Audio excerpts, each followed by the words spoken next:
السلام عليكم ورحمة الله وبركاته. كتير من المرضى اللي بيقولوا لي يا دكتور احنا عايزين نوع من انواع الفيتامينز اللي ناخدها عشان صحة عينينا، وبيسألوا لي عن انواع كتير موجودة في الماركت، وفي ناس تانية انا اللي بقول لهم حالتكم محتاجة ان انتوا تاخدوا مالتي فيتامين او فيتامينات عشان صحة العين بتاعتكم. في كلا الحالتين انا غالبا برشح للناس الاوكتاترون، والاوكتاترون ده مالتي فيتامين فيه فيتامينات كتير قوي بتفيد صحة العين. الاوكتاترون بقى انا بكتبه لمين؟ بكتبه للناس بتوع جفاف العين، لان في غير ان في فيتامينات كتيره قوي هنستعرضها مع بعض.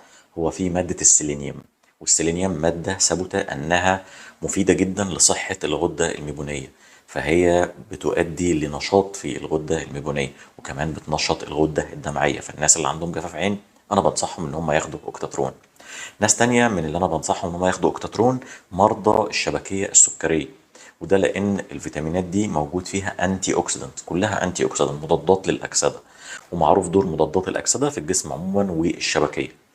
وبرضو حاجة تانية من اللي أنا بكتبها للناس وهو أمراض الشبكية أو تنكس الشبكية Age Related Macular Degeneration، أمراض الشبكية بسبب ولو جينا نبص للفيتامينات اللي موجودة جوه الأوكتاترون هنلاقي إن الأوكتاترون فيه الزنك والسيلينيوم والبيوتين وفيتامين أ وفيتامين إي وفيتامين سي. كل الفيتامينات دي بالديلي ريكوايرمنتس بتاعتنا، احتياجاتنا اليومية كلها متوفرة في كبسولة واحدة.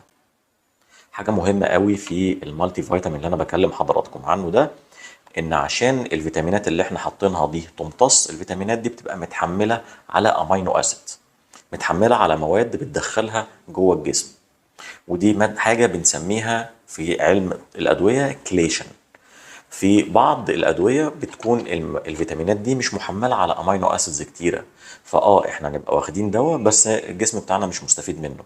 في الحالة بتاعتنا الأوكتاترون بقدر إن أنا أستفيد من 95% من الفيتامينات اللي موجودة فيه. 95% من التركيز بتاع كل الفيتامينات اللي أنا قلتها لحضراتكم دي أقدر إن أنا أستفيد منها.